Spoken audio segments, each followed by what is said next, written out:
Hey, welcome to Zach's Tech Turf. I'm sure by now that most of you already know about the king of all productivity mice, the Logitech MX Master, and I've seriously procrastinated in buying that for so long that Logitech created a second version of that, the MX Master 2S. So today, we're gonna take a look at it. Let's get into it. Starting with the physical tour, this $100 productivity mouse is built like a tank with a ton of buttons. There's the standard left and right buttons that have very satisfying and solid clicks to them, and in between them are one of my favorite features of the mouse, the scroll wheel. The scroll wheel has two options for it, and you can easily alternate between them. If you scroll up or down slowly, you'll feel that normal notch click that's perfect for accurate scrolling, and if you flick the wheel, it'll disengage that click and free scroll for a pretty long period of time. I'm not kidding when I say this is one of my favorite features. I love having the ability to accurately scroll down a web page or a document line by line, but then also having the ability to flick the scroll wheel down when I'm navigating through a big file directory or something. You can also click down the scroll wheel just like normal, and the button below the wheel allows you to switch back and forth between starting with the notched wheel or the free scrolling wheel. Moving to the side of the mouse, you'll find that beefy thumb rest, which definitely accommodates for large sized hands. You can actually push down that thumb rest because it is a button, and through the Logitech options software, you can pair this button with directional swipes to make 4 more macros or key bindings. To the left of that is your LED battery indicator, which by the way, the battery life of this thing is awesome and is rated at 70 days of a single charge. Above the thumb rest is a horizontal scroll wheel, which is a much slower and precise wheel compared to the top one, and there's 2 buttons here as well. I'm actually not a fan of the position of these buttons.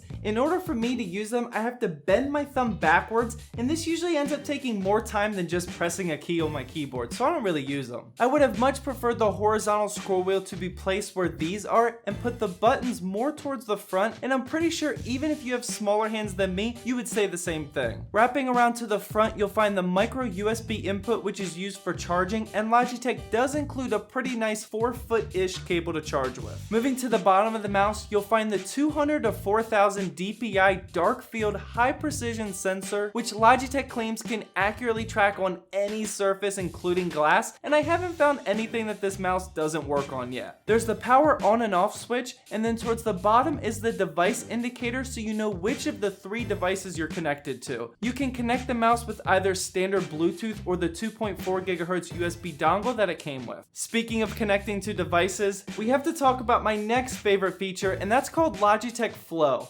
Logitech Flow allows you to connect this mouse to 3 different computers at once, Mac or PC, and it works on all 3 of them at the same time.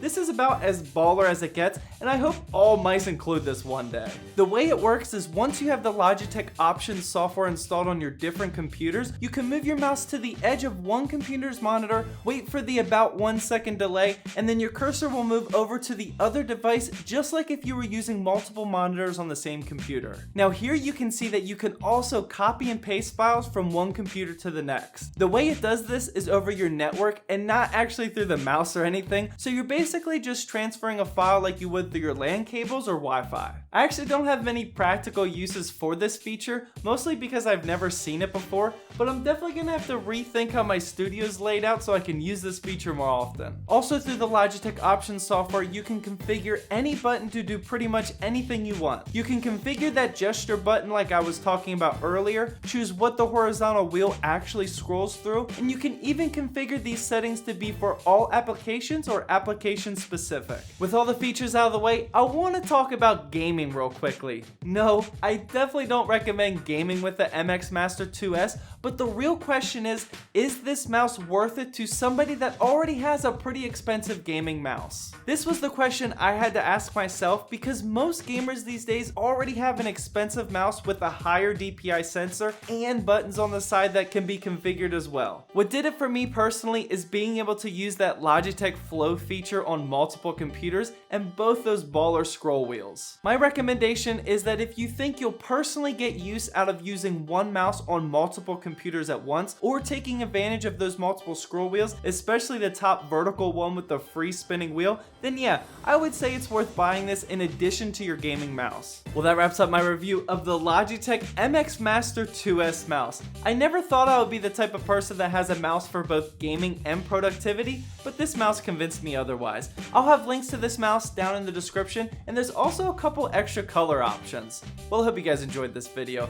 Please drop a like down below to help support my channel, and as always, thank you for watching, and please subscribe for more Zach's Tech Turf videos.